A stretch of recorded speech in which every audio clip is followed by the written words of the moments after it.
சுவிசேஷத்தின் புஸ்தகம் 8வது அதிகாரத்தை நாம் திருப்பிக் கொள்வோம். யோவான் எழுதின சுவிசேஷத்தின் புஸ்தகம் 8வது அதிகாரம்.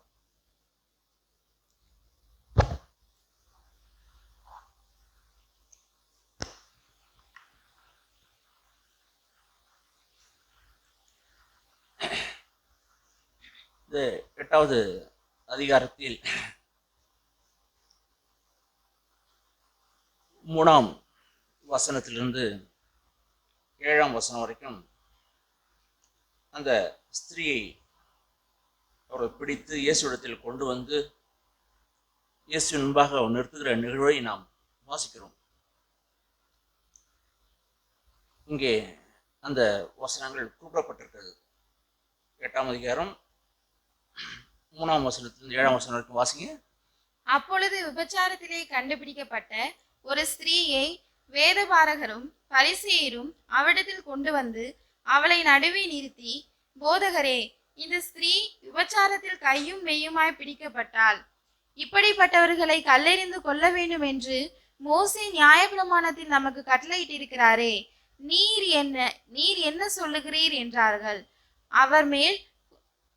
அவர் மேல் குற்றம் சுமத்துவதற்கான காரணம் உண்டாகும் பொருட்டு அவரை சோதிக்கும்படி இப்படி சொன்னார்கள்.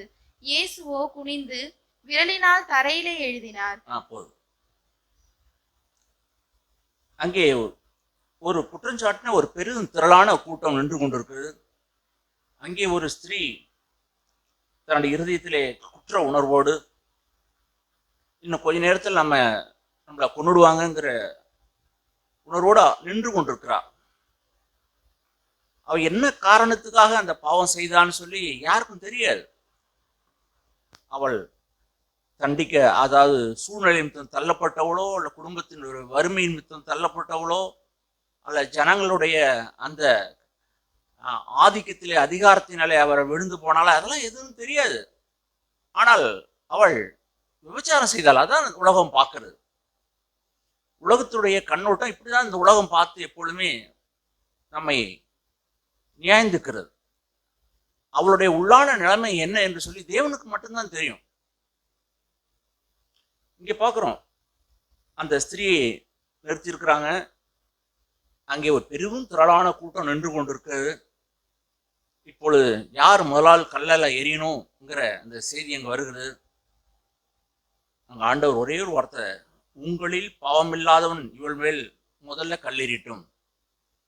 எல்லாரும் கல் ரெடியா இருக்கு, ஆனா முதல்ல யார் கல் எடுத்து எறிகிறதுங்கிற காரியம். இப்பொழுது ஆண்டவர் சொல்லிட்டு அவர் மறுபடியும் குனிந்து தரையிலே எழுதுறார். ஒருத்தன் கல் எடுத்து இப்படி ஓங்கி இப்படி அடிக்க ஆரம்பிக்கிறான். அவனுடைய பெயர் இங்க எழுதப்படுது தரையில. ஏய், ஜனவரி மாசம் 2024 நீ இத்தனாவது தேதி என்ன இன்ன பாவம் நீ செய்தன்னு சொல்லி அவனுடைய பேரை அங்க எழுதுறாரு. அவன் கல்லை எடுத்தவன் அவன் எழுதுனதை பார்த்துட்டு கல்லை போட்டான். அடுத்து 2வது ஒருத்தன் பார்க்குறான். அவனுடைய பெயரும் அந்த மண்ணில் புழுதியில தரையிலே எழுதுறார். இப்படி ஒவ்வொரு மனுஷனுடைய பெயரும் அந்த புழுதியில எழுதப்படுது, மண்ணிலே எழுதப்படுது. அவன் எழுதின உடனே ஒருத்தர் மூஞ்ச ஒருத்தர் பார்க்காம அவன் ஓடி விடுகிறான். இப்படி எல்லாரும் ஓடிட்டாங்க. ஏன்னாக்கா அவனுடைய பெயர் அந்த மண்ணிலே புழுதியிலே எழுதப்பட்டிருக்கிறது. வாசிக்கிறோம், நம்முடைய பெயர் புழுதியிலே ஒருபோதும் எழுதப்பட தேவன் அனுமதிக்கல. நம்முடைய பெயர், அதாவது எரோமியாவின்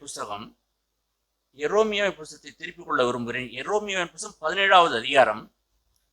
எரோமியாவின் புஸ்தகம் 17வது அதிகாரத்தை திருப்பிக் கொள்ள உங்களை வேண்டிக் கொள்கிறேன். எரோமியாவின் புஸ்தகம் 17வது அதிகாரம், அதிலே 13வது வசனம் வாசிங்க. இஸ்ரவேலின் நம்பிக்கையாகிய கர்த்தாவே, உம்மை விட்டு விலகுகிற யாவரும் வெட்கப்படுவார்கள். அவர்கள் ஜீவனுள்ள தண்ணீரின் ஊற்றாகிய கர்த்தரை விட்டு விலகி போனபடியால் உம்மை விட்டு அகன்று போகிறவர்களின் பெயர் புழுதியில் எழுதப்படும். ஜீவனுள்ள தேவனை விட்டு யாரு விலகுகிறார்களோ, ஜீவனுள்ள தேவன் மேல் நம்பிக்கை இல்லாமல் யார் இருக்கிறார்களோ அவர்களுடைய பெயர் புழுதியிலே எழுதப்படும். புழுதியில எழுதப்படுகிற பெயர் வெகு சீக்கிரமா என்னாச்சுன்னா, அது காத்து அடிச்சாவோ அல்லது மழை பெஞ்சாவோ அது சீக்கிரம் அந்த பேர் வந்து அழிஞ்சிரும். நீங்க ராத்திரி எழுதிச்சு பொழுது எழுதிச்சு பார்த்தீங்கன்னா அந்த பேர் இருக்காது, மணல்லையோ மண்ணுலையோ இருக்காது அந்த பேரு. இப்படி ஜீவனுள்ள தேவனாகிய கர்த்தர் மேல யாருக்கெல்லாம் நம்பலையோ அவருடைய பெயர் எங்க எழுதியிருக்குன்னா மண்ணுல புழுதியில எழுதப்பட்டிருக்கிறது. அருமையான தேவனுடைய பிள்ளைகளே, நம்முடைய பெயர் மண்ணுல எழுதல, நம்முடைய பெயர் எங்க எழுதணும்னா ஜீவனுள்ள தேவனுடைய சமூகத்துல ஜீவ புஸ்தகத்துல தான் நம்முடைய பெயர் எழுதப்படணும். அது அழிக்கப்படாது அந்த பெயர். தொடர்ந்து நாம் வாசிக்கிறோம். ஜீவனுள்ள தண்ணீராகிய ஊற்றாகிய கர்த்தரை விட்டு போனபடியினால் அவருடைய பெயர் புழுதியிலே எழுதப்படுகிறது வாசிக்கிறோம். இப்போ நம்முடைய பெயர் ஜீவ புஸ்தகத்தில் எழுதப்படணும். பரலோகத்துல 2 புஸ்தகங்கள் ஒண்ணு உண்டு. ஒரு புஸ்தகம் வந்து ஜீவ புஸ்தகம்னு ஒரு புஸ்தகம் ஒன்று இருக்கிறது. இன்னொரு புஸ்தகம் ஞாபக புஸ்தகம் என்று பரலோகத்தில் இருக்கிறது. அந்த ஜீவ புஸ்தகங்கிறது யாருன்னா, பரலோகத்துக்கு யாரெல்லாம் முன்குறிக்கப்பட்டவர்களோ அவர்களுடைய பெயர் எல்லாம் அந்த புஸ்தகத்திலே எழுதப்பட்டிருக்கும். ஆண்டவர் தம்முடைய சீஷரை பார்த்து சொல்லுவாங்க, எப்பா, அதாவது திருப்பிக் கொள்வோம், அதாவது லூக்கா எழுதின சுவிசேஷ புஸ்தகம் 10வது அதிகாரம், லூக்கா எழுதின சுவிசேஷ புஸ்தகம் 10வது அதிகாரம் 20வது வசனம். 10வது அதிகாரம் 20வது வசனம். லூக்கா 10:20. யாதொரு பட்டணத்தில் இல்ல சாரி, லூக்கா 10ஆம் அதிகாரம் 20வது வசனம். ஆகிலும் ஆவிகள் உங்களுக்கு கீழ்ப்படுகிறதற்காக நீங்கள் சந்தோஷப்படாமல் உங்கள் நாமங்கள் பரலோகத்தில் எழுதியிருக்கிறதற்காக சந்தோஷப்படுங்கள் என்றார்.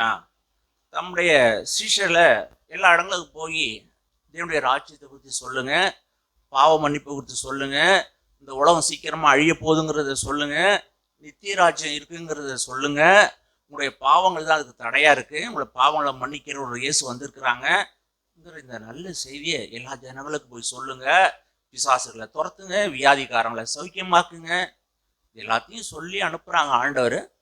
அவங்க போனாங்க, இயேசுவின் நாமத்தை சொல்லும் போது பிசாசு ஓடுது, அற்புதம் நடக்குது, அதிசயம் நடக்குது, வியாதிக்காரர்களை சுகமாக்குறாங்க. இந்த அதிசயத்தெல்லாம் அவங்க பார்த்து வந்து ஆண்டவர்கிட்ட வந்து சந்தோஷமா சொல்றாங்க, ஆண்டவரே நாங்க பார்த்தோம், பிசாசு ஓடுது, வியாதிக்காரங்களை சுகமாக்குறாங்க, பிரச்சனை உள்ளவங்க பிரச்சனை தீருது சொல்லி சந்தோஷமா ஆண்டவர்கிட்ட வந்து அவங்க சொல்றாங்க. அதுக்கு ஆண்டவர் சொல்றாங்க, சீஷரை பார்த்து என்ன சொல்றாங்க, அப்பா, இதெல்லாம் இந்த அற்புதம் அதிசயம் அடையாளம்லாம் நடக்கிறது, இதெல்லாம் பெரிய காரியம் இல்லப்பா, இதெல்லாம் பெரிய காரியம் கிடையாது. இதுலயே உன்னுடைய மனசை இருதயத்தை வச்சுக்காதீங்க. உன்னுடைய பேரு பரலோகத்துல பிதாவுடைய புஸ்தகத்துல ஜீவ புஸ்தகத்துல எழுதியிருக்கு இல்லையா, அதுக்கு சந்தோஷப்படு. நீ வேற எதுக்கு சந்தோஷப்படாத. இந்த பூமியில நிறைய பணம் இருக்கிறதுனாலயோ அல்லது வசதி இருக்கிறதுனாலயோ அல்லது வியாதி வந்து விட்டதுனாலயோ அல்லது உனக்கு நஷ்டம் வந்து விட்டதுனாலயோ நீ ஒருபோதும் மனத்தாங்கள் அடைய வேண்டாம், அதனால சந்தோஷப்பட வேண்டாம். உன்னுடைய பெயர் பரலோகத்தில் எழுதியிருக்கிறது, உன்னுடைய நாமங்கள் பரலோகத்தில் எழுதியிருக்கிறது, அதற்காக சந்தோஷப்படு. அருமையான தேவனுடைய பிள்ளைகளே, என்னுடைய பெயர் புழுதியிலே எழுதப்படாமல் பரலோகத்திலே ஜீவ புஸ்தகத்திலே எழுதியிருக்கிறதுங்கிற நிச்சயம் உடையவர்களாய் நீங்களும் நானும் இருக்கணும். 40 வருஷத்துக்கு முன்னாடி 30 வருஷத்துக்கு எழுதப்பட்டது ரைட், இன்னைக்கு இருக்கா என்னுடைய பெயரு? சில பேரோட ஓட் லிஸ்ட் பார்த்தோம்னா, போன வருஷம் ஓட்டு போட்டாங்க, இந்த வருஷம் ஓட்டு போட்டா உன் பேர் இல்லைங்க, உங்க பேர் இந்த வருஷம் இல்லைன்றான். போன வருஷம் போட்டாங்கன்னா, போன வருஷம் போட்டீங்கப்பா, இந்த வருஷம் உங்களோட பேரு இல்ல. நீங்க கொஞ்ச நாளைக்கு முன்னாடி இங்க செக்அப் நடந்தது, அப்போ வந்து உங்களோட பேர் இருக்கா இல்லையான்னு நீங்க செக்அப் பண்ணிட்டு போக வேண்டாமா சொல்லி நிறைய பேருக்கு ஓட்டு போடாம திரும்பி வந்தவங்க உண்டு நம்ம போன எலெக்ஷன்ல. இதே போலதான் ஏற்கனவே என்னுடைய பேர் இருந்ததுதான். ஆனா இப்போ என் பேர் என்ன இல்லைன்னா அந்த ஜீவ புஸ்தகத்தில் பேர் இல்லாம இருக்க முடியும். நாம் உறுதி செய்து கொள்ளணும்.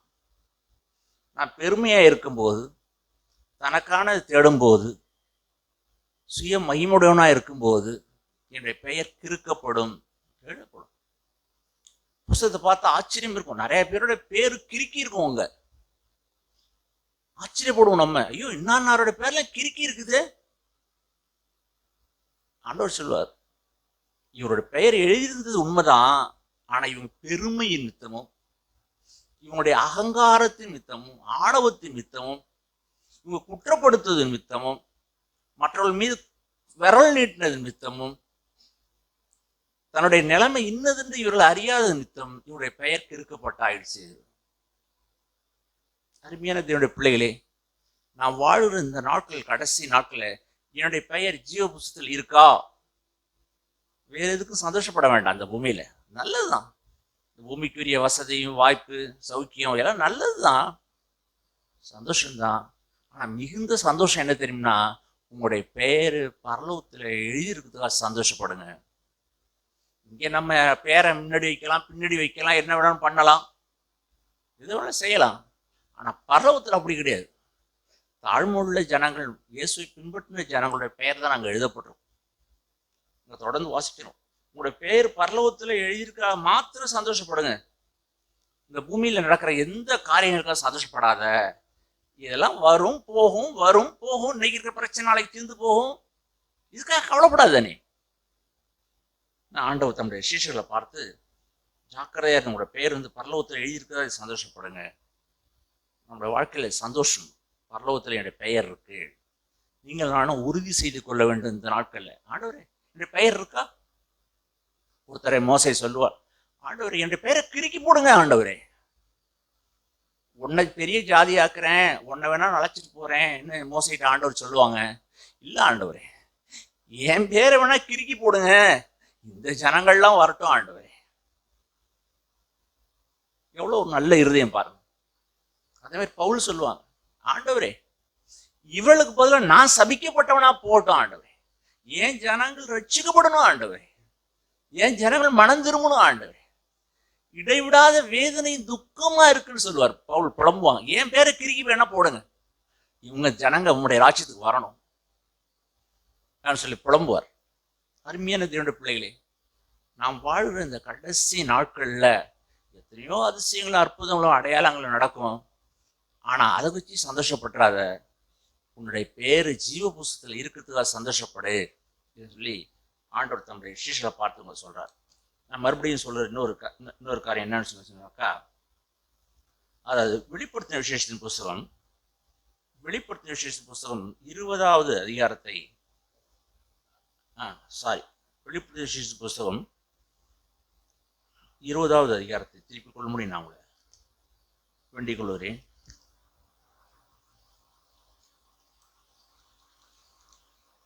வெளிப்படுத்தின விசேஷத்தின் புஸ்தகம் 20வது அதிகாரம், அதுல 15வது வசனம் வாசிங்க. ஜீவ புஸ்தகத்திலே எழுதப்பட்டவனாக காணப்படாதவன் எவனோ அவன் அக்கினி கடலிலே தள்ளப்பட்டான். இதுக்கு மேல 12வது வசனமும் வாசிங்க. மரித்தோராகிய சிறியோரையும் பெரியோரையும் தேவனுக்கு முன்பாக நிற்க கண்டேன். அப்பொழுது புஸ்தகங்கள் திறக்கப்பட்டன. ஜீவ புஸ்தகம் என்னும் வேறொரு புத்தகமும் திறக்கப்பட்டது.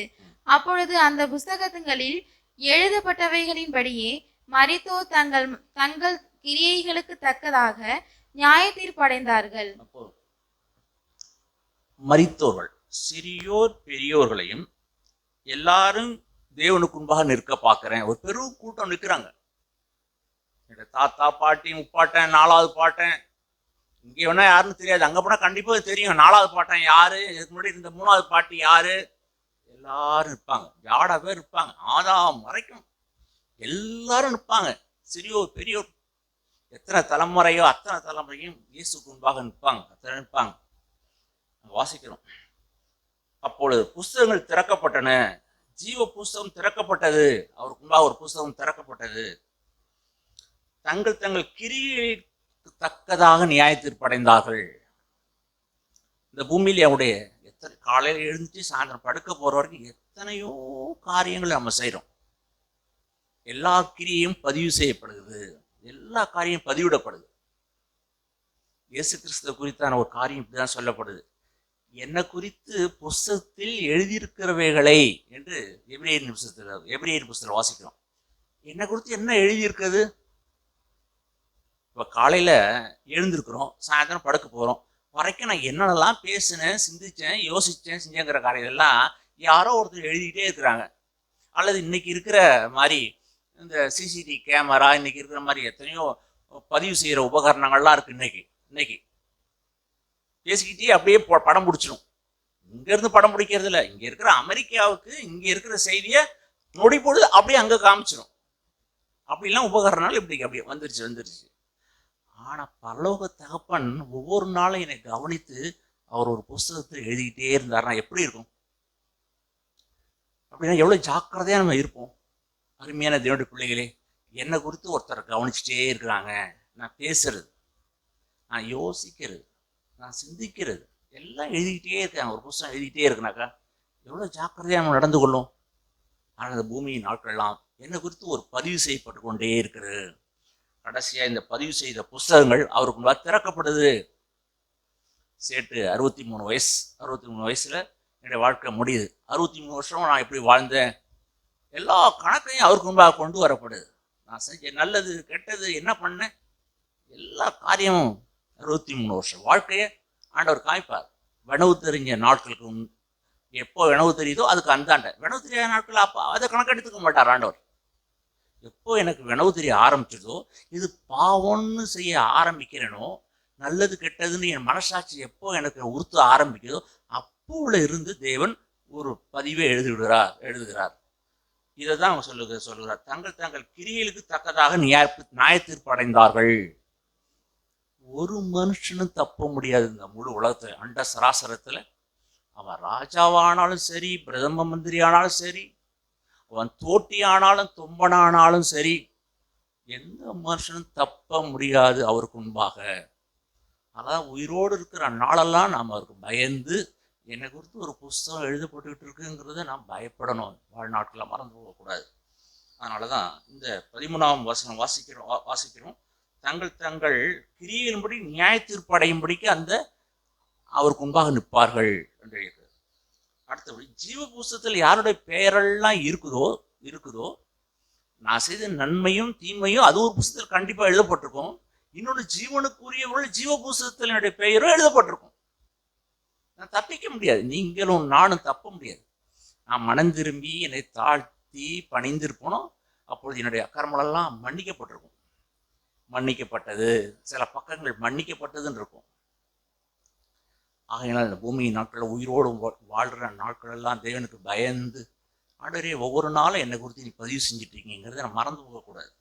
ஆகையினால ஜீவ புஸ்தகத்தில் எழுதப்பட்டவளாக தான் நாம் இருக்கணும். பல ஒரு ராஜ்யத்துக்கு சொந்தக்காரனாக இருக்கும். சபைக்கு வர்றதுனால இல்லை, சபையில் வர்றது அட்டன் பண்ணிட்டு போகிறதுனால ஒரு பரலோகத்தினுடைய பேர் இருக்கா? உங்களை நிச்சயப்படுத்திக் கொள்ளுங்கள். என்னை நான் நிச்சயப்படுத்திக் கொள்ள விரும்புகிறேன். ஏன்னா நான் பிரசங்கம் பண்ணிட்டு அநேருக்கு எல்லாம் சொல்லிட்டு நான் தான் என்னவா பண்ண முடியும்னா ஆகாதவனாய் போக முடியும். அருமையான தேவனுடைய பிள்ளைகளே, நான் வாழ்கிற நாட்கள் எல்லாம் தேவன் என்னை கவனிச்சுட்டே இருக்கிறார். கடைசியாக நான் இன்னொரு காரியத்தை நான் சொல்ல விரும்புகிறேன். அதாவது மீகாவின் புஸ்தகம், மல்கியாவின் புஸ்தகம் திருப்பிக் கொள்ளுங்கள். மல்கியாவின் புஸ்தகம் கடைசி புஸ்தகம், பழைய ஏற்பாட்டுடைய கடைசி புஸ்தகம். அதுல 3வது அதிகாரம் 16வது வசனம். 3வது அதிகாரம். அப்பொழுது கர்த்தருக்கு பயந்தவர்கள் ஒருவரோடு பேசிக்கொள்வார்கள். கர்த்தர் கவனித்து கேட்பார். கர்த்தருக்கு பயந்தவர்களுக்காகவும் அவருடைய நாமத்தை தியானிக்கிறவர்களுக்காகவும் ஞாபக புஸ்தகம் ஒன்று அவருக்கு முன்பாக எழுதப்பட்டிருக்கிறது. இந்த பூமியில கர்த்தருக்கு பயந்த ஜனங்கள் கொஞ்சம் பேர் தான். நான் இப்போ இங்கே 40-50 பேர் 60 பேர் இங்கே கூடி இருக்கலாம். ஆனால் கர்த்தருக்கு பயந்த ஜனங்கள் எல்லாரும் இல்லை. கர்த்தருக்கு பயந்த ஜனங்கள் அவள் எப்பொழுதும் இறுதித்தின் ஆழத்துல பயத்தோடு அவள் ஒருவரோடு பேசிக்கொள்வார். வாசிக்கிறோம், என்ன வாசிக்கிறனாக்கா, கர்த்தருக்கு பயந்தவர்கள் ஒருவரோடு பேசிக்கொள்ளும் போது ஆண்டவர் என்னை கவனிக்கிறாருங்கிற உணர்வோடு பேசுவாங்க. யாரையும் குற்றப்படுத்த மாட்டாங்க, யாரையும் மரியாதை குறைவா பேச மாட்டாங்க, யாருக்கும் இல்லாத எஸ்டனா காரியத்தை அவங்க வைக்க மாட்டாங்க, உள்ளதுன்னு பேச மாட்டாங்க, தேவையில்லாத புறங்கூற மாட்டாங்க. கர்த்தர் கவனிச்சுட்டே இருக்கிற உணர்வோடு பேசுவாங்க. நீங்களும் நானும் பேசும்போது, புருஷனும் மனைவியும் பேசும்போதோ, இல்லை மற்றவரிடத்தில் பேசும்போதோ, பிள்ளைகளிடத்தில் பேசும்போதோ, என்ன 3வது நபர் ஒரு நபர் இங்கே இருக்கிறாருங்கிற உணர்வு நமக்கு எப்பொழுதும் இருக்கணும். அருமையான தேவனுடைய பிள்ளைகளை, கர்த்தர் கவனிக்கிறார், என்னை கவனிச்சுட்டு இருக்கிறார். வேற யாரும் பார்க்கல. கதவு என்ன சாத்தப்பட்டிருக்கு, கதவு பூட்டப்பட்டிருக்கு, வீட்டில் ஒருத்தரும் இல்லை, நானும் என் புருஷனும் தான் இருக்கிறோம், நானும் என் மனைவி தான் இருக்கிறோம், நானும் என் பிள்ளைகள் மட்டும்தான் இருக்கிறோம். நம்ம நினைச்சிட்டு இருக்கோம், இல்லை இல்லை இல்லை இல்லை, இன்னும் ஒருவர் என் வீட்டில் இருக்கார், இன்னும் ஒருவர் என்னை கவனிச்சுட்டு இருக்கிறார், அவரை கவனிச்சுட்டு இருக்கிறார். இன்னைக்கு இருக்கிற செல்போன், ஆபாசங்கள், கம்ப்யூட்டர்கள், தேவையில்லாத புஸ்தகங்கள், இன்னைக்கு புஸ்தகம் படிக்கிறதெல்லாம் போயிடுச்சு. இன்னைக்கு இருக்கிற காலகட்டத்தில் அது கெட்ட புஸ்தகம் நல்ல புஸ்தகமோ போயிடுச்சு. இன்னைக்கு செல்போன், கெட்ட காரியங்கள் இன்றைக்கு ஜனங்களுடைய இருதயங்களை ஆக்கிரமித்து இருக்கிறது இன்னைக்கு. ஆனா கர்த்தர் ஒருத்தர் பார்த்துட்டு இருக்கிறங்கிற உணர்வு உங்களுக்கு இல்லை. நீங்களும் நானும் செல்போன் பயன்படுத்துறோம். கர்த்தர் பின்னாடி இருந்து கர்த்தர் என்ன பார்க்கறாங்கிற உணர்வு எனக்கு இருக்கணும். எப்பொழுதும் பேசும்போது ஜாக்கிரதை, ஆண்டவர் என்ன பார்க்கறாங்கிற உணர்வு இருக்கும். மரியாதை குறைவி யாரும் பேச வேண்டாம். நான் ஜாக்கிரதையா இருக்கணும். கர்த்தருக்கு நான் பயந்தாவே நாக்கை கட்டுப்படுத்திக்குவேன். கர்த்தருக்கு பயந்தாவே என் கண்கள்ல ஒரு பயம் இருக்கும். தேவையில்லாத பார்க்க மாட்டேன். நான் கர்த்தருக்கு பயந்தாவே தேவையில்லாதது சிந்திக்க மாட்டேன். நான் கர்த்தருக்கு பயந்தாவே ஏராளமான பாவங்களை விட்டு ஓய்ந்து இருப்பேன். அருமையான என்னுடைய பிள்ளைகளே, நாம் நாட்கள்ல கர்த்தருக்கு பயந்தவர்கள் ஒருவரோடு பேசி கொள்ளுவார்கள். இந்த காரியத்தை கர்த்தர் எப்படி இருக்கிறாரா வாசிங்க. கர்த்தர் கவனித்து கேட்பார். இந்த உணர்வு நமக்கு எப்பொழுது இருக்கட்டும் பிரியமானே. கர்த்தர் கவனித்து என்னவா கவனித்து கேட்கிறாராம்.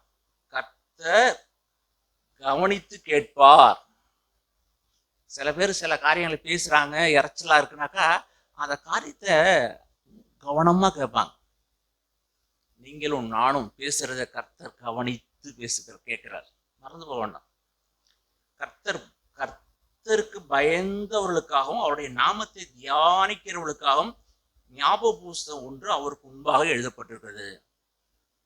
நீங்கள் நானும் மறந்து போக வேண்டாம் பிரியமாலே. இந்த பூமியிலே வாழுற நாட்கள் எல்லாம் கர்த்தருக்கு பயந்தாவே அநேக பாவங்களை நாம் விட்டு நாம் தேவனை மையப்படுத்தி ஒரு வாழ்க்கையை வாழ்வோம். அதனாலே நாம் முந்தி சொன்னது போல ஜீவ புஸ்தகம் ஒன்று இருக்கிறது. நாம் செய்கிற நன்மை தீமை எல்லாம் பொறிக்கப்படுகிற ஒரு புஸ்தகம் இருக்கிறது. இன்னொரு புஸ்தகம், இது ஒரு சிறிய புஸ்தகமா இருக்கும் தான் எண்ணுகிறேன். நம்முடைய சாரியாப்பன் ஐயா சொல்லுவாங்க, இது ஒரு சிறிய புஸ்தகம்னு சொல்லுவாங்க. பரலோகத்தில் இருக்கிற ஒரு சின்ன புஸ்தகம் அது. ஏன்னா அதுல கொஞ்சம் பேர் தான் அதுல எழுதியிருக்கும். ஆயிரக்கணக்கான ஜனங்கள் ஒரு சபையில் இருந்தாங்கன்னாக்கா ஒரு சில ஜனங்க தான் கர்த்தருக்கு பயப்படுறவங்க இருப்பாங்க. பாக்கியெல்லாம் கர்த்தருக்கு பயப்படுற ஜனங்க இருக்க மாட்டாங்க. அதனால அதுக்கு நிறைய பேச்சு, நிறைய பக்கம் தேவைப்படாது. சின்ன பக்கம் தான். இப்போ அருமையான தேவனுடைய பிள்ளைகளே, நான் வாழுற நாட்கள் எல்லாம் ஜீவ புஸ்தகத்தில் என்னுடைய பெயரை எழுதியிருக்கா செக்கப் பண்ணி பார்க்கணும். நான் கர்த்தருக்கு பயப்படுறேன்னா அவருடைய ஞாபக புஸ்தகத்தில் என்னுடைய பெயர் எழுதியிருக்கிறது. அவர் என்னை கவனிக்கிறார். ஆனால் வாழுற நாட்களெல்லாம், இந்த பூமி நாட்கள்லாம் எதுக்கோ நம்ம சந்தோஷப்பட வேண்டாம் பிரியமானவர்களே. நல்ல புடவைக்காகவோ, நல்ல நகைக்காகவோ, நல்ல சாப்பாட்டுக்காகவோ, நல்ல ஊர் பயணத்துக்காகவோ இல்லை. ஆண்டவரே, என்னுடைய பெயர் ஜீவ புஸ்தகத்தில் எழுதியிருக்கிறது, அதுக்கு நான் சந்தோஷப்படுறேன். ஆண்டவரே, ஒவ்வொரு நாளும் கர்த்தருக்கு பயந்து இந்த பூமியில் வாழும்போது அவர் கவனித்து கேட்கிறார். இந்த உணர்வோடு இந்த பூமியிலே எஞ்சிய நாட்களில், மீதி உள்ள நாள் எவ்வளோ நாள் இருக்கிறீங்க? கொஞ்சோடு கடைசியாக வந்தாச்சு. வாழுற நாட்களில் கர்த்தருக்கு பயந்து இந்த பூமியிலே வாழ்ந்து அவருடைய ஞாபக புஸ்தகத்திலே நம்முடைய பெயர் இடம்பெறட்டும். ஆமென்.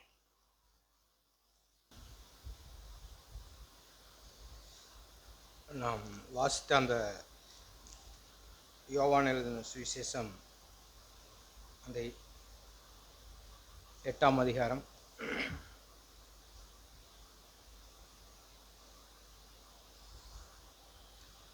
யோவான் 8 3வது வசனம் நான் வாசித்த. அப்பொழுது விபச்சாரத்தில் கண்டுபிடிக்கப்பட்ட ஒரு ஸ்திரியை வேத பாரகரும் பரிசேயரும் அவரிடத்தில் கொண்டு வந்து அவளை நடுவே நிறுத்தி, போதகரே, இந்த ஸ்திரீ விபச்சாரத்தில் கையும் மெய்யுமாய் பிடிக்கப்பட்டாள். இப்படிப்பட்டவர்களை கல்லெறிந்து கொள்ள வேண்டும் என்று மோசே நியாயப்பிரமாணத்தில் நமக்கு கட்டளையிட்டிருக்கிறாரே, நீர் என்ன சொல்கிறீர் என்று கேட்டார்.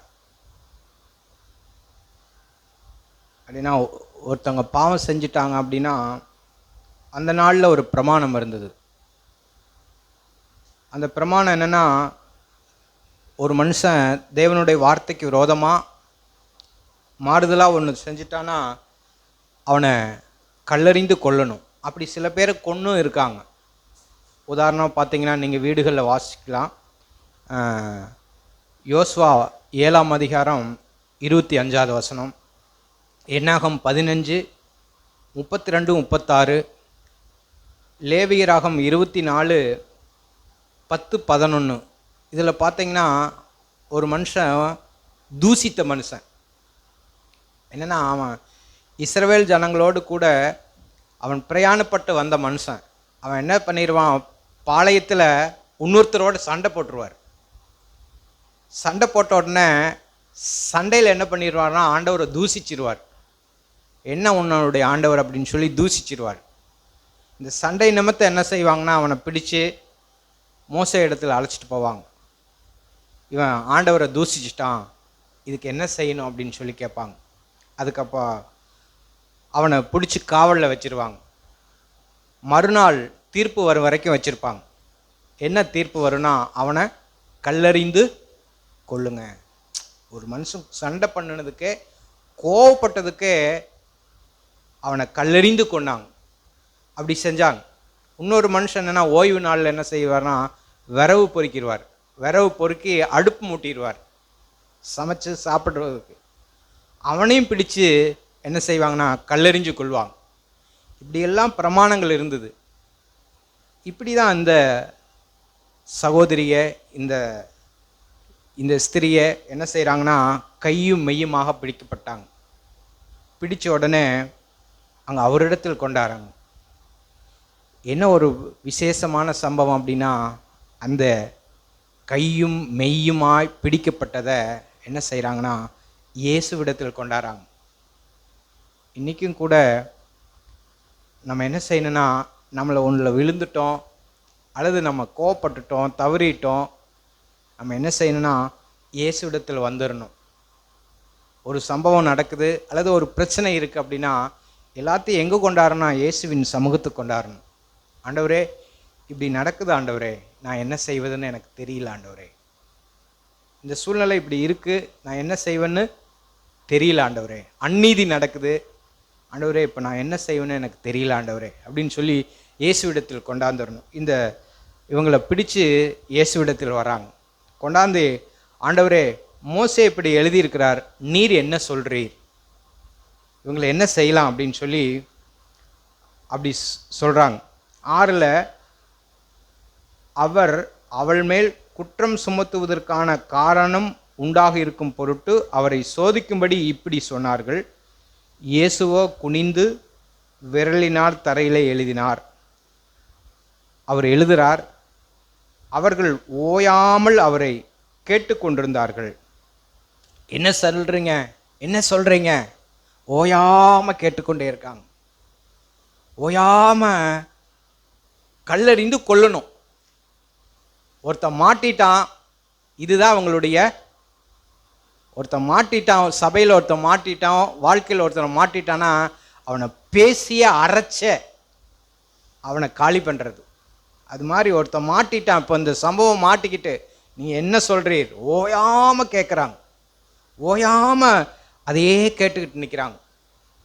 இப்போது அவரோ குனிந்தவராக இருக்கிறார், அவரோ குனிந்து எழுதிட்டு இருக்கிறார், பிதாவை நோக்கி, ஆண்டவரே இந்த சூழ்நிலையில் நான் என்ன செய்யட்டும் அப்படின்னு சொல்லி. இப்படி அவர் என்ன செய்கிறார்னா, அவர் நிமிர்ந்து பார்த்து, உங்களில் பாவமில்லாதவன் இவள் மேல் முதலாவது கல்லை எறிய கடவாள் என்று சொல்லி அவர் மறுபடியும் குனிந்து தரையில் எழுதினார். அவங்க எல்லாரும் கையில் கல்லை வச்சிருக்காங்க, எல்லாரும் கையில் கல் இருக்கு. இப்போ இயேசு மட்டும் ஈன்ட்டார்னா போதும், எல்லாரும் வீசிடுவாங்க, எல்லாரும் வீசி கொன்னுருவாங்க. அது என்னன்னா நியாயப்பிரமாணத்தின்படி, மோசேயின் சட்டத்திட்டத்தின்படி இப்படி இருந்தது. நீர் என்ன சொல்லுகிறீர், நீர் என்ன சொல்லுகிறீர்? எப்படின்னா ஒரு வசனத்தை எடுத்துக்கிறது, நான் விபச்சாரமெல்லாம் செய்யலை, ஆனால் இவ செஞ்சிட்டாங்க, நான் இந்த தப்பு செய்யலை, இவங்க இந்த தப்பு செஞ்சுருக்காங்க. இவனிடத்துலேயும் பாவம் இருக்குது, கல் வச்சிருந்த எல்லாரிடத்துலையும் பாவம் இருக்குது. ஆனால் அவங்களுடைய பாவம்னா வெளிரங்கமாக தெரியல. ஆனால் இந்த ஸ்திரியுடைய பாவம் நல்லா தெரிஞ்சிட்டு கையும் மெய்யுமாய் பிடிக்கப்பட்டிருக்காங்க. ஆனால் இவங்களிடத்திலும் பாவம் இருக்குது, ஆனால் கையில் என்ன இருக்குன்னா கல் இருக்குது. ஏன்னா தெரியப்பட்டிருக்கு, சபைக்கு தெரிஞ்சிருக்கு, உலகத்துக்கு தெரிஞ்சிருக்கு, கையும் மெய்யுமாக பிடிக்கப்பட்டிருக்காங்க, வீசுவதற்கு ரெடியாக இருக்காங்க, கல்லை வீசுவதற்கு ஆயத்தமாக இருக்காங்க. இன்றைக்கும் கூட நம்ம எப்போவெல்லாம் கல்லை வீசுவதற்கு ஆயத்தமாக இருக்கிறோம்னா நம்ம யோசிக்கணும், ஆண்டவரே என்னையும் நீங்கள் மன்னிச்சிருக்கீங்க ஆண்டவரே, அந்த ஆவி எனக்கு வேணாம் ஆண்டவரே, நான் எப்போதும் வீசக்கூடாது ஆண்டவரே, கல்லை நான் எடுத்துக்கூடாது ஆண்டவரே. நம்ம கையில் நம்முடைய இருதயத்தில் என்ன இருக்குங்கிறத நம்ம யோசிக்கணும். ஆண்டவரே நான் வீச விரும்பல ஆண்டவரே, எனக்கு நீங்கள் உதவி செய்யுங்க. எல்லாரும் இவங்களும் பாவம் செய்தவங்க, இவங்களும் அந்த கேட்டில் விழுந்தவங்க தான் கையில் வச்சிருக்கிறார். ஆனால் ஒரு பாவமும் அறியாதவர், ஒரு தப்பும் செய்யாதவர் என்ன செய்கிறார்னா அவர் குனிந்து இருக்கிறார், அவர் தரையிலே தன்னை குனிந்து இருக்கிறார். அவரை யோசிச்சு பாருங்க, இயேசு யோசிச்சு பாருங்க, அவர் தனிந்து குனிந்து இருக்கிறார், அமைதியாக இருக்கிறார். ஆனால் மற்றவங்கெல்லாம் கல்லை எடுத்துக்கிட்டாங்க. இப்படி நம்முடைய வாழ்க்கையில் இது குமாரனிடத்தில் கொண்டு வராங்க. இப்படி தான் நியாயப்பிரமாணம் இருந்தது, கொல்லும்படி அழிக்கும்படி தான் அங்கே நியாயப்பிரமாணம் எழுதப்பட்டிருந்தது. ஏன்னா சில பேருக்கு உணர்த்தணும், சில பேருக்கு மீறக்கூடாதுங்கிறத தேவன் போதிக்கும்படி அப்படி வச்சுருந்தாங்க. ஆனால் ஆண்டவராகி இயேசு கிறிஸ்துவை எதுக்காக அனுப்பினார்னா அவர் ஆக்கணைக்குள்ளாக தீர்க்கும்படி அல்ல. வசனம் யோவானில் வாசிக்கிறோம், அந்த வசனத்தை வாசித்து நம்ம இதுக்கு வருவோம். யோவான் 3ஆம் அதிகாரம்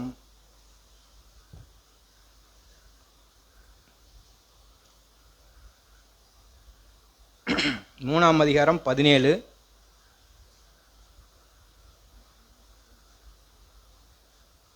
3:17 யோவான் 3:17. மைக்கில் படிங்க.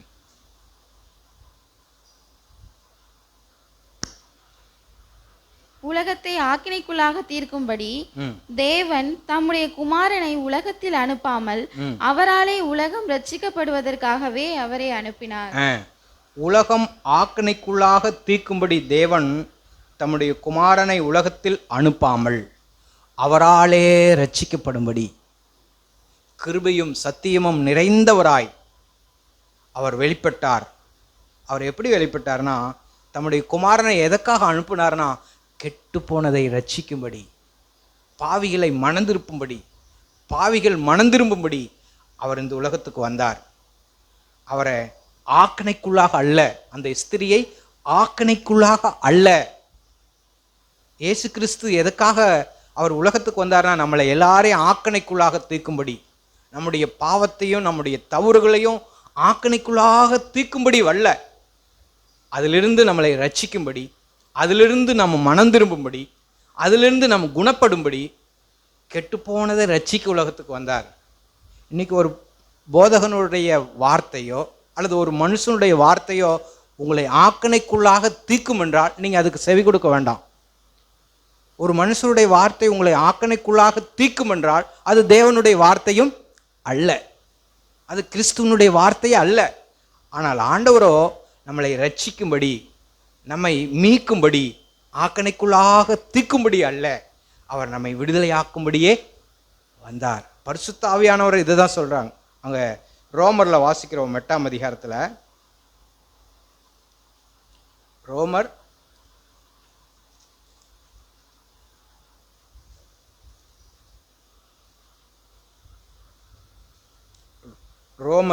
8:34.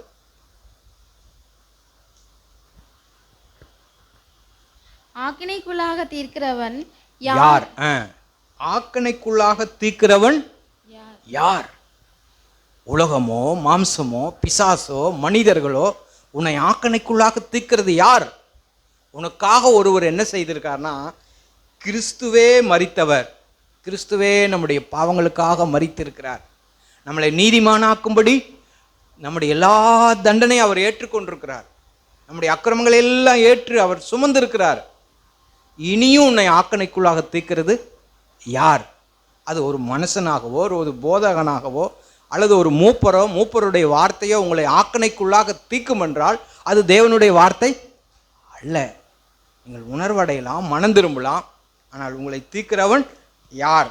அவரே எழுந்தும் இருக்கிறவர், அவரே தேவனுடைய வலது பாரிசத்தில் இருக்கிறவர், நமக்காக வேண்டுதல் செய்கிறவரும் அவரே. என்ன செய்திருக்கார் பாருங்க. அவர் என்ன செய்திருக்காரா? நமக்காக எழுந்திருக்கிறாராம், உயிர்த்தெழுந்திருக்கிறார். அவரே தேவனுடைய வலது பாரிசத்தில் வீற்றிருக்கிறார். ஓ, இயேசு கிறிஸ்து எங்க இருக்கிறார்னா பிதாவின் வலது பாரிசத்தில் வீற்றிருக்கிறார். எதுக்காகனா எனக்காக எழுந்தார், எனக்காக பிதாவின் வலது பாரிசத்தில் வீற்றிருக்கிறார்.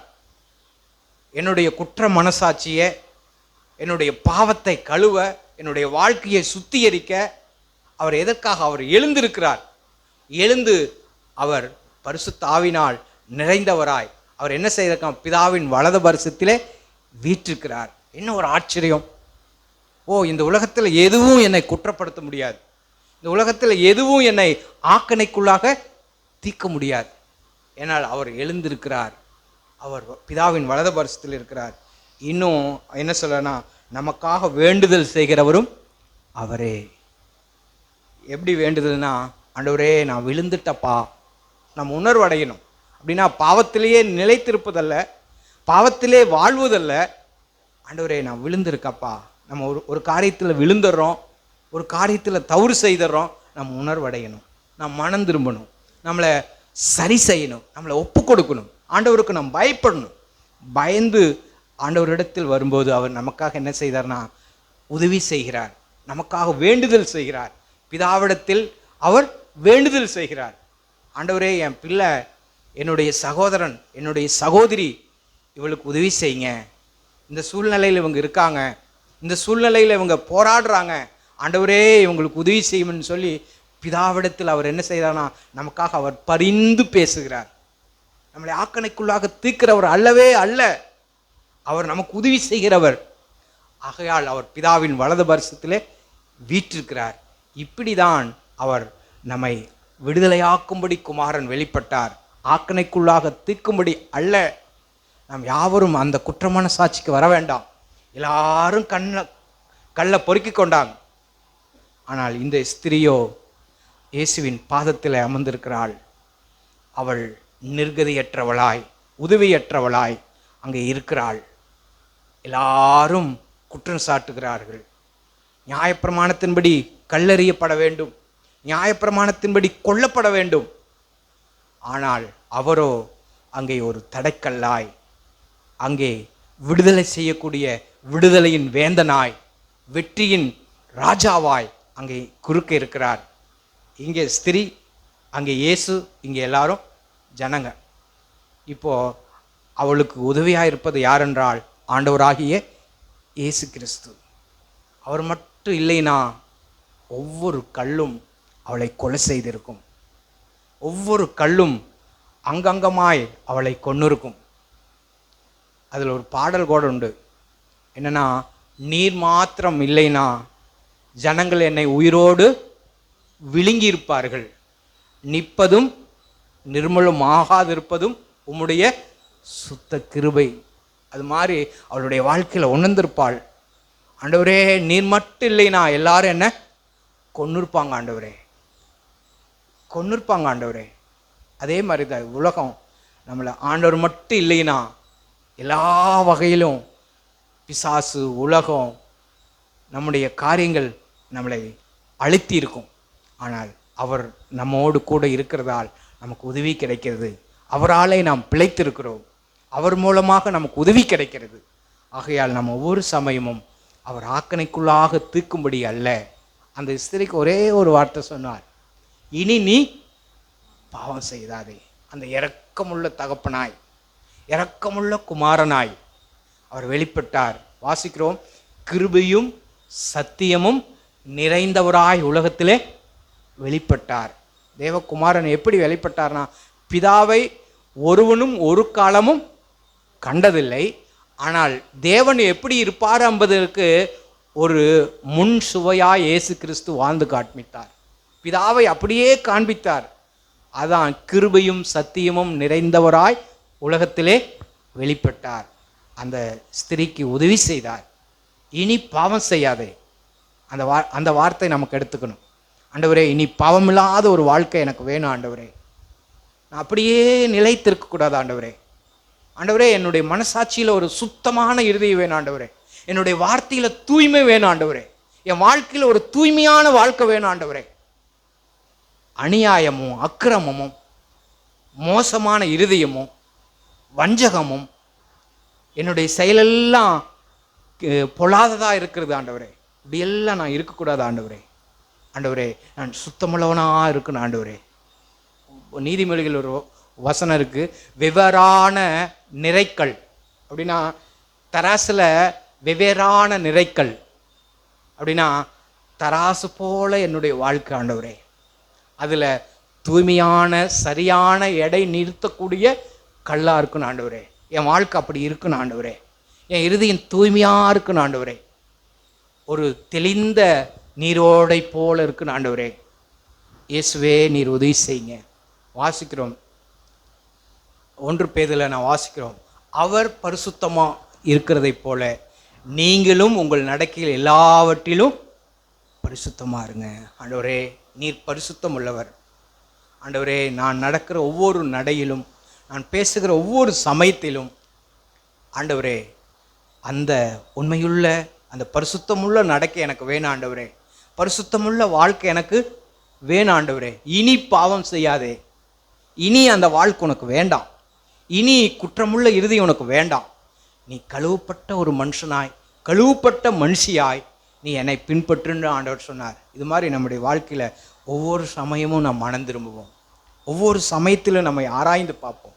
ஒவ்வொரு சமயத்திலும் ஆண்டவராக இயேசு கிறிஸ்துவை பார்த்து நாம் புத்தி அடைவோம், தெளிவு அடைவோம். நம்முடைய மனதையும் சிந்தையும் அவர் பக்கமாய் திருப்பிடுவோம். ஆண்டவர் நமக்கு உதவி செய்வார், நமக்கு இறக்க செய்வார்.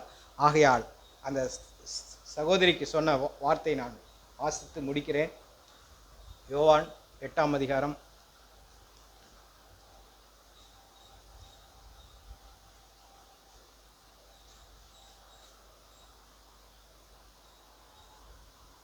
9. அவர்கள் அவரை கேட்டு தங்கள் மனசாட்சியிலே கடிந்து கொள்ளப்பட்டு பெரியோர் முதல் சிறியோர் வரைக்கும் ஒவ்வொருவராய் போய்விட்டார்கள். இயேசு தனித்திருந்தார். அந்த ஸ்திரீ நடுவே நின்றாள். இயேசு நிமிர்ந்து பார்த்து அந்த ஸ்திரியை தவிர வேறு ஒருவரையும் காணாமல், ஸ்திரியே, உன்மேல் குற்றம் சாட்டினவர்கள் எங்கே? ஒருவனாகிலும் உன்னை ஆக்கணைக்குள்ளாக தீர்க்கவில்லையா என்றார். அதற்கு அவள், இல்லை ஆண்டவரே என்றாள். இயேசு அவளை நோக்கி, நானும் உன்னை ஆக்கணைக்குள்ளாக தீர்க்கிறதில்லை. நீ போ, இனி பாவம் செய்யாதே. நீ போ, இனி நீ பாவம் செய்யாதே. இந்த வாழ்க்கை உனக்கு வேண்டாம். இந்த வாழ்க்கை உனக்கு வேண்டாம். உலகத்தோடு, பாவத்தோடு, கண்களின் இச்சையோடு, பொறாமையோடு, கோபத்தோடு எரிச்சலோடு, பொருளாசையோடு, முறுமுறுப்போடு இந்த பாவமான வாழ்க்கை உனக்கு வேண்டாம் அப்படின்னு சொல்லிட்டு என்ன சொல்றாருன்னா, இனி பாவம் செய்யாதே. மறுபடியும் இயேசு அவளை நோக்கி, மறுபடியும் இப்படி சொல்லிட்டு மறுபடியும் இயேசு அவளை நோக்கி, நான் உலகத்திற்கு ஒளியாயிருக்கிறேன். அவர் சொல்றார், நான் உலகத்திற்கு ஒளியாயிருக்கிறேன். என்னை பின்பற்றுகிறவன் இருளில் நடக்க மாட்டான். என்ன ஒருவன் பின்பற்றானா அவனுடைய வாழ்க்கையில் இருள் இருக்காது, அவனுடைய வாழ்க்கை வெளிச்சமாக இருக்கும். என்ன ஒரு ஆச்சரியமான வாழ்க்கை! இருளில் இருந்த ஒரு மனுஷிக்கு, இருட்டுக்குள்ளே வாழ்ந்த ஒரு மனுஷிக்கு ஆண்டவர் சொல்லுகிற ஒரு புத்திமதி, என்னை ஒருவன் பின்பற்றினால் அவனுடைய வாழ்க்கையில் இருள் இருக்காது. ஆண்டவரே, அந்த இருளில்லாத வாழ்க்கை, இருளே இல்லாத வாழ்க்கை எனக்கு வேணும் ஆண்டவரே. நான் உண்மை பின்பற்ற விரும்புகிறேன் ஆண்டவரே, உண்மையாக இருக்க விரும்புகிறேன் ஆண்டவரே சொல்லிட்டு, இருளில் நடவாமல் ஜீவ ஒளியை அடைந்திருப்பான். ஆம், அந்த ஜீவ ஒளி எனக்கு வேணும் ஆண்டவரே. நம்ம ஒவ்வொருவருக்குமே இயேசுவை நாம் பின்பற்றுகிற நம் ஒவ்வொருவருக்கும் ஒரு ஜீவன், ஒரு ஜீவ ஒளி நமக்கு வேண்டும்.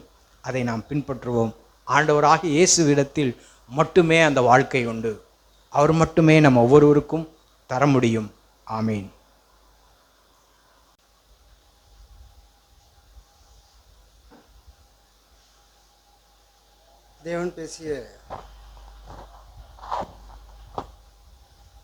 தேவன் பேசிய ஜீவனோட வார்த்தைகளுக்கு நான் மிகவும் நன்றி செலுத்துகிறேன்.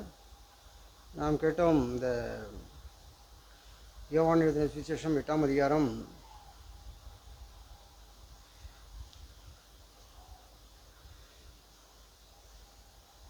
8:2 நாம் வாசிக்கிறோம். அப்பொழுது விபச்சாரத்திலே கண்டுபிடிக்கப்பட்ட ஒரு ஸ்திரீயை வேதபாரகரும் பரிசேயரும் அவ்விடத்தில் கொண்டு வந்து அவளை நடுவே நிறுத்தி, போதகரே, இந்த ஸ்திரீ விபச்சாரத்தில் கையும் மெய்யுமாய் பிடிக்கப்பட்டாள். இப்படிப்பட்டவர்களை கல்லறிந்து கொள்ள வேண்டுமென்று மோசே நியாயப்பிரமாணத்தில் நமக்கு கட்டளையிட்டிருக்கிறாரே, நீர் என்ன சொல்லுகிறீர் என்றார்கள். இங்கே பார்த்தோம்னு சொன்னால், அங்கே கண்டுபிடிக்கப்பட்ட அந்த ஸ்திரீயை யார் கொண்டு வர்றாருன்னா, வேதபாரகரும் பரிசேயரும் கொண்டு வர்றாங்க. கொண்டு வந்து ஆண்டவரிடத்தில் நிறுத்தி, ஏன்னா வேதபாரகரும் பரிசேயரும் எப்பொழுதுமே மோசேனுடைய பிரமாணத்தை வந்து அப்படியே கை கொள்ளணும் அப்படின்னு போதிக்கிறவங்க. ஆனால் ஆண்டவருடைய இரக்க குணத்துக்கும் அவங்களுக்கும் நிறைய வித்தியாசம் இருக்குது. இவங்க ஓய்வு நாளில் எதுவும் செய்யக்கூடாதும்பாங்க. ஆனால் ஆண்டவரோ ஓய்வு நாளில் அவனுடைய மாடு மாட்டிக்கிட்டுனாவோ இல்லை ஏதாவது காரியம்னாவோ நீ செய்யாமல் இருப்பியா அப்படின்னு சொல்லி ஆண்டவரிடத்தில் வந்து இரக்கம் நிறைந்தவராய், ஆண்டவர் வந்து கிருபையும் சத்தியமும் நிறைந்தவராய் தான் அந்த பூமிக்கு வந்தார். நாம் கேட்டோம் இல்லையா, ரோமர் 8:37 நினைக்கிறேன். தேவன் தமது குமாரனை ஆக்கினைக்குள்ளாய் தீர்க்கும்படி அனுப்பாமல் அவராலே உலகம் ரட்சிக்கப்படுவதற்காகவே அனுப்பினார்.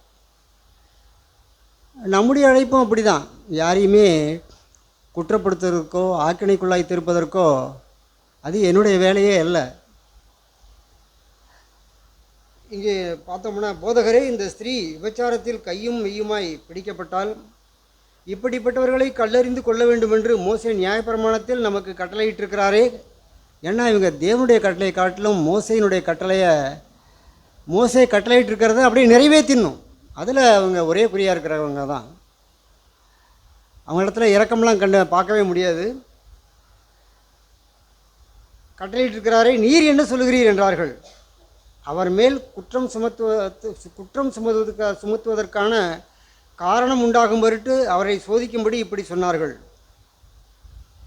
எப்படியாகிலும் மோசேயினுடைய சட்டம், தேவனுடைய நீதி என்னடான்னா அப்படிப்பட்ட ஸ்திரீயை கல்லால் அடித்து கொள்ளணுங்கிறது தான் இருக்குது. ஆனால் இவரோ எப்படி இருந்தாலும் காப்பாற்றணும்னு தான் நினைப்பார். இவரை எப்படியாவது இவரை குற்றப்படுத்தணும், இதுக்கு இவர் எப்படி பதில் சொல்ல போகிறாரு அப்படின்னு அவர் மேல் குற்றம் சுமத்துவதற்கான காரணம் உண்டாகும் பொருட்டு அவரை சோதிக்கும்படி இப்படி சொன்னார்கள். இயேசுவோ குனிந்து விரலினால் தரையிலே எழுதினார். நானும் இதை ஆண்டவர் தரையில் எழுதினார்னா என்னத்தை எழுதியிருப்பார்னு சொல்லி எனக்கு எவ்வளோ நாட்களாக யோசனையாக இருந்தது. இன்றைக்கி தான் ஒரு ஆண்டவர் உணர்த்தின ஒரு காரியம். ஒவ்வொருத்தரும் கல்லை எடுத்துக்கும் பொழுது அவனுடைய பாவத்தை குறித்து அவர் தரையிலே அவர் நிமிர்ந்து பார்த்துருக்க மாட்டார். ஆனால் அங்கே இருக்கிற ஒவ்வொரு மனிதனுடைய ஆவியையும் அவர் பார்த்துருப்பார். இவன் இப்படிப்பட்டவன், அவன் அப்படிப்பட்டவன் அப்படின்னு சொல்லி. ஆனால் அவர்கள் பார்த்து அவர்கள் கற்களை தரையிலே போட்டுவிட்டு அவர்கள் போய்விட்டார்கள் என்று கேட்டோம். பிரியமானவர்களே, நம்முடைய வாழ்க்கையிலும் நம்மிடத்தில் இருக்கிற தவறு நமக்கு தெரியவே தெரியாது. ஆனால் மற்றவருடைய காரியங்களில் இருக்கிற சிறு தவறு, சிலருடைய பாவங்கள் நியாயத்தீர்ப்புக்கு முந்திக் கொள்கிறது. சில பேர் மாட்டிக்கிறாங்க. இன்றைக்கி பார்த்தோம்னா எத்தனையோ கொடூரமான பாவங்கள், கொலைகள் செய்தவர்கள்லாம் இன்றைக்கி பார்த்தோம்னா போலீஸ்லேயோ இல்லை சிறைச்சாலைக்கோ போகாமல் வீட்டில் தான் இருக்கிறாங்க. ஆனால் ஒரு சில பேர் மாட்டிக்கிறாங்க. ஆனால் தேவனும் இரக்கம் உள்ளவராக இருக்கிறார். இங்கே பார்க்குறோம், அந்த அவர்கள் ஓயாமல் அவரை கேட்டுக்கொண்டிருக்கையில் அவர் நிமிர்ந்து பார்த்து, உங்களில் பாவமில்லாதவன் இவள் மேல் முதலில் கல்லறிய கடவன் என்று சொல்லி அவர் மறுபடியும் குனிந்து தரையிலே எழுதினார். முதல்ல ஒரு ட்ரிப்பு அவர் தரையில் எழுதினார். மறுபடியும் சொல்கிறார், உங்களில் பாவமில்லாதவன் எவனோ அவன் முதலில் அவள் மேல் கல்லறியட்டும் அப்படின்னு சொல்லிவிட்டு அவர் மறுபடியும் தரையிலே எழுதினார்னு இருக்குது.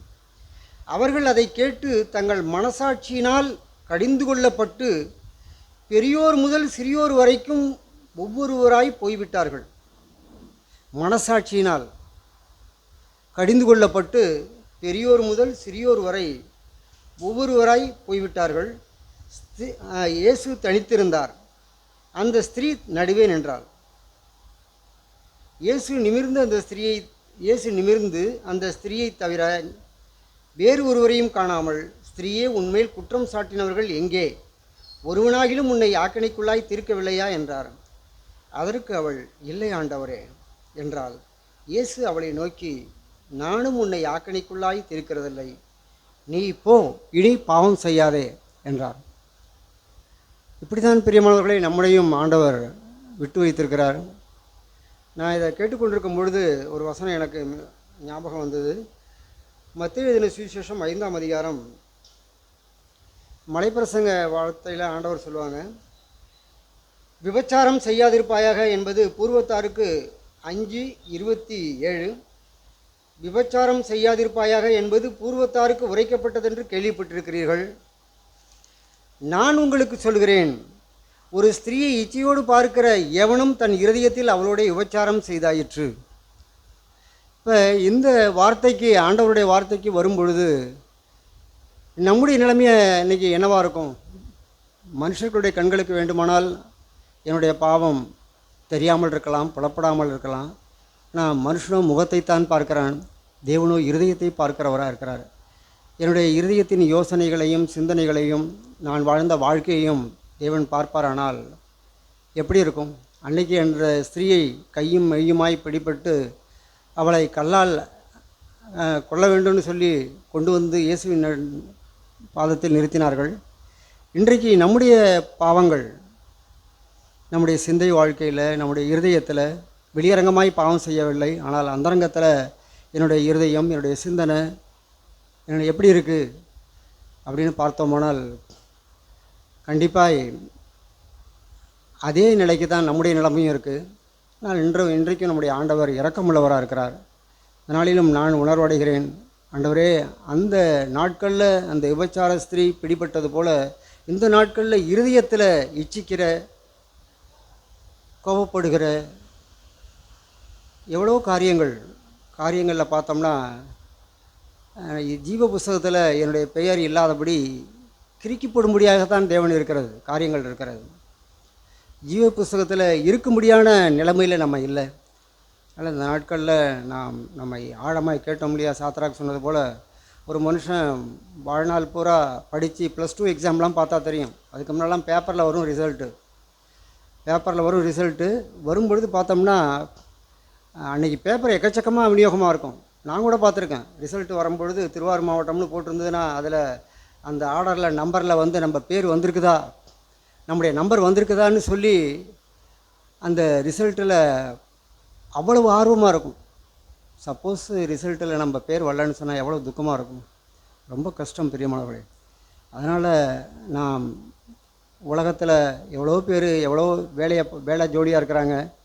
நான் தேவனுடைய ராஜ்யத்துக்கு சொந்தக்காரன், நான் மனம் திரும்பி இருக்கிறேன், நான் வந்து சபைக்கு வருகிறேன் என்று சொல்லி 10 வருடம் 15 வருடம் 20 வருடம் 25 வருடம்னு சொல்லி வந்தோம். என்னுடைய பெயர் கிறுக்கி இருக்குமே. ஆனால் நான் அவருடைய பார்வையில் நான் சரியில்லாதவனாக இருப்பேனே. ஆனால் அந்த நாட்களில் என்னுடைய பெயர் அதில் இல்லைன்னு சொன்னால் எப்படி இருக்கும்? சில பேர் பார்த்தோம்னா குவார்டர்லி ஆஃபேலியிலலாம் கான்ஃபிடென்ட் எக்ஸாம்லலாம் நல்ல மார்க் வாங்கியிருப்பாங்க. வாத்தியாருங்க ஸ்கூல் வரைக்கும் கூட நம்பும் இவங்க எப்படியாவது இவங்க பாஸ் பண்ணிவிடுவாங்க, நல்ல ரிசல்ட் கொடுப்பாங்கன்னு. ஆனால் அந்த எக்ஸாம் காலில் அவங்களுடைய நிலைமை என்னங்கிறது அவங்க எழுதின விதம் அவங்களுக்கு தான் தெரியும். அதனால் பிரியமானவர்களே, நம்முடைய வாழ்க்கையிலும் நாம் பவுல் சொல்லும்பொழுது சொல்லுவார், பந்தய சாலையில் ஓடுகிறவர்கள் எல்லாரும் ஓடுவார்கள், ஆகிலும் ஒருவனே பந்தயத்தை பெறுவான் என்று அறியீர்களா, நீங்கள் பெற்றுக்கொள்ளத்தக்கதாக ஓடுங்கள் என்று. நான் ஆகாயத்தை அடிக்கிறவனாக சிலம்பம் பண்ணேன் அப்படின்னு. அதனால் நம்முடைய வாழ்க்கையிலும் நாம் எவ்வளோ பேசலாம், எல்லாம் செய்யலாம். ஆனால் தேவன் நம்மை பார்ப்பதெல்லாம் நம்முடைய அந்தரங்கத்தில் நாம் தேவனுக்கு உண்மையாக இருக்கிறோமா, தேவனுக்கு பயப்படுகிறோமா, என்னுடைய கண்களின் இச்சை, ஜீவனத்தின் பெருமை, நான் கோபக்காரனாக இருக்கிறேன், கொலை செய்யலை, ஆனால் நான் இதயத்தில் நான் குமுறி கொண்டிருக்கிறேன், என்னிடத்துல முறுமுறுப்பு இருக்குது, என்னிடத்துல கசப்பு இருக்குது, என்னிடத்துல வைராக்கியம் இருக்குது, என்னிடத்துல பொய் இருக்குது, என்னிடத்துல மாய்மாலம் இருக்குது, என்னிடத்துல நடிப்பு இருக்குது. இதெல்லாம் பார்த்தா மனுஷருக்கு யாரும் நம்மளை கண்டுபிடிக்கவே முடியாது. ஆனால் நம்மை கழுவிக்கொள்வோம் பிரியமானவர்களே. தேவனும் நம்முடைய அந்தரங்கத்தை பார்க்கிற பரமபிதாவாக இருக்கிறார். நம்முடைய அந்தரங்க வாழ்க்கையை நாம் ஒவ்வொரு நாளும் சுத்திகரித்து கொள்ள வேண்டியது அவசியமாக இருக்குது. இதுக்கு எல்லாத்துக்கும் மத்தியில் கடவுளுக்கு பயப்படுகிற பயம் நமக்கு அதிகமாக தேவையாக இருக்குது. எந்த சூழ்நிலையிலும் கர்த்தருக்கு பயப்படுதலே ஞானத்தின் ஆரம்பம் என்று வேதம் சொல்கிறது. இந்த நாட்களில் இருக்கிறது போல் இன்றைக்கி இருக்கிற சபை, பைபிள் வார்த்தைகள் இருக்கிறது போல் அந்த நாட்களில் தாவீதுக்கோ இல்லை யோசேப்புக்கோ இப்படிப்பட்ட காரியங்கள்லாம் இல்லை. ஆனாலும் அவர்களுக்கு இருந்த காரியம் கடவுளுக்கு பயப்படுகிற பயம் இருந்தது. அதனால தான் எத்தனையோ சூழ்நிலையில் அவர்களை சோதித்தும் கூட அவர்கள் தேவனுக்கு பயந்ததுனால யோசேப்பு சொல்லுவார், இவ்வளவு பெரிதான பாவத்தை என் தேவனுக்கு விரோதமாய் நான் செய்வது எப்படி? என் தேவன் பக்கத்திலே இருக்கிறார், நான் எப்படி செய்ய முடியும் இந்த பாவத்தை? நாம் அப்படி உணர்வுகளாக இருக்க வேண்டியதாக இருக்குது. நாம் வீடுகள் கேட்டோம், இன்றைக்கி இருக்கிற டிவி, இன்றைக்கி இருக்கிற இன்டர்நெட்டு, இன்றைக்கி இருக்கிற செல்லு, இன்றைக்கி புக்கு யாரும் படிக்கிறதில்ல. ஆனால் செல்லை எடுத்தாவே நம்ம பாடம் தான் படிச்சுக்கிட்டு இருக்கோம்னு சொல்லி நம்ம நினச்சிக்கிட்டு இருப்போம் பிள்ளைகள். ஆனால் அந்த செல்லு மூலியமாக எவ்வளவோ ஒரு சம்பந்தமான இப்போ சாதாரணமாக எடுத்துக்கிட்டோம்னா சிஎஃப்சி டெய்லி டிவோஷன் தட்டினோம்னு சொன்னால் அது சம்மந்தமாகவே வரும். அதே போல் ஆபாசமான ஒரு காட்சியை நம்ம கண்ணு பார்த்துட்டு அதை ஒரு தட்டை தட்டிவிட்டோம்னா திரும்ப அடுத்தடுத்து பார்க்கக்கூட தூண்டக்கூடிய இச்சையை தூண்டக்கூடிய பகுதி தான் அதில் எல்லாமே வரும். அதனால் இந்த சூழ்நிலைகளில் கூட தெய்வ பயம். என்னுடைய யோபு சொல்லுவார், யோபுவை குறித்து பேசும்பொழுது பழைய ஏற்பாட்டு காலத்தில் வாழ்ந்த புதிய உடன்படிக்கையினுடைய மனிதர் யோபுவை குறித்து ஆண்டவர் சொல்லும்பொழுது, உத்தமனும் சன்மார்க்கனும் தேவனுக்கு பயந்து பொல்லாப்புக்கு விலகுவனுமான மனுஷன் யோபுவை போல ஒருவனும் இல்லையேன்னு சொல்லி மனுஷன்ட்டல்ல சாத்தானிட்டே சுட்டி காண்பிக்கும்படியான ஒரு வாழ்க்கை எத்தனையோ ஆண்டுகளுக்கு முன்பாக வாழ்ந்த யோபுவை குறித்து அவர் சாத்தானிடத்தில் சொல்ல வேண்டியதாக இருந்தது. யோபுனுடைய புஸ்தகத்தை இயேசுவே ஆண்டவரே எழுதின முதல் புஸ்தகம்னு வேதம் சொல்லப்பட்டிருக்கிறது. பிரியமானவர்களே, நம்முடைய வாழ்க்கையிலும் நாம் அப்படிப்பட்ட ஒரு வாழ்க்கை, நம்முடைய அந்தரங்கத்தில் தேவனுக்கு ஒரு உண்மையாய் வாழக்கூடிய ஒரு வாழ்க்கையை நாம் அதன் மேலே நாம் நாட வேண்டும். தேவன் நம் ஒவ்வொருவருக்கும் அப்படிப்பட்ட வாழ்க்கை வாழ, ஒரு கிறுக்கி போடாத ஒரு வாழ்க்கை, ஒரு நிச்சயமுள்ள ஒரு வாழ்க்கை, கண்டிப்பாக என்னுடைய பேர் ரிசல்ட்டில் இருக்கும், அப்படிப்பட்ட ஒரு நம்பிக்கை உள்ள ஒரு வாழ்க்கை வாழ இருக்க வேண்டுமானால் நாம் ஒவ்வொரு நாளும் நாம் படுக்கைக்கு போகிறதுக்கு முன்பாக நம்மை நாமே நிதானித்து நியாயந்திருத்து நாம் செல்வது நல்லது. அப்படியாய் வாழ்வதற்கு தேவன் நம்ம ஒருவருக்கும் உதவி செய்வாராக. பரலோக தகப்பனே, உமக்கு நன்றி செலுத்துகிறோம். உம்முடைய குமாரனாகிய இயேசு கிறிஸ்துவின் மூலமாக எங்களுக்கு இரட்சிப்பு கிடைத்தது, விடுதலை கிடைத்தது, ஜீவன் கிடைத்தது, ஒளி கிடைத்ததப்பா. ஆண்டவரே, நாங்கள் எதற்கும் பாத்திரவான்கள் அல்ல. எல்லாமே உம்முடைய செல்ல குமாரன் மூலமாக எங்களுக்கு கிடைத்ததப்பா. உம்மை உயர்த்துகிறோம், உம்மை தொழுது கொள்கிறோம். ஆண்டவரே இயேசுவே, நாங்கள் உம்முடைய ஜீவ ஒளியை அடைந்து வாழ எங்களுக்கு உதவி செய்யும். எங்களுக்கு இரக்கம் பாராட்டும். இங்கு கூடி வந்திருக்கிற உம்முடைய பிள்ளைகள் ஒவ்வொருவரையும் உம்முடைய நாமத்தினால் நாங்கள் ஆசீர்வதிக்கிறோம். ஆண்டவரே, நாங்கள் எங்களுடைய பெயர்களை சொல்லி எங்களை அழைத்திருக்கிறவரே, எங்களை அறிந்திருக்கிறவரே, எங்கள் பெயர்களெல்லாம் எழுத வல்லவராக இருக்கிறவரே, உமக்கு நன்றி செலுத்துகிறோம் சாமி. ஆமாண்டவரே, நாங்கள் உமது சித்தத்தில் உம்முடைய நோக்கத்தில் நாங்கள் வந்திருக்கிறோம் அப்பா. எங்களுக்கு வேண்டிய ஒவ்வொருவருக்கு வேண்டிய கிருபையும் தயவையும் தாங்க சாமி. தேவையோடும் இருதயத்தில் பாரத்தோடும் வந்திருக்கிற ஒவ்வொருவரையும் நீர் விடுவிப்பீராக. குடும்பம் குடும்பமாய் பேர் பேராய் ஒவ்வொருவரையும் தனித்தனியாய் நாங்கள் உமது நாமத்தினால் நாங்கள் ஆசீர்வதிக்கிறோம் அப்பா. ஆண்டவரே, அவர்களுடைய பாரங்கள் பிரச்சனைகள் எல்லாவற்றையும் நீக்கி போடும் அப்பா. குடும்பங்களில் சமாதானத்தையும் சந்தோஷத்தையும் நீர் தாரும் ஆண்டவரே. வழி நடத்துங்க, இரக்கம் செய்யுங்க. இந்த நாளின் ஆகாரத்துக்காய் நன்றி செலுத்துகிறோம். அதற்கு காரணமாக இருந்த பஞ்சவர்ணம், அவங்களுடைய குடும்ப பிள்ளைகள் ஒவ்வொருவருக்காகவும் உமக்கு நன்றி செலுத்துகிறோம் அப்பா. அவங்க பிள்ளைகள் குடும்பங்கள் அனைவரும் ரட்சிக்கப்பட ஆண்டவராகிய இயேசுவை அறிந்து கொள்ள ஆண்டவரே நீர் உதவி செய்யும் சாமி. இயேசு நாமத்தில் ஜெபிக்கிறோம் பிதாவே, ஆமென் ஆமென். கூட்டம் முடிந்தது, நம்ம உட்காருவோம். ஒருவருக்கு ஒரு வாழ்த்து.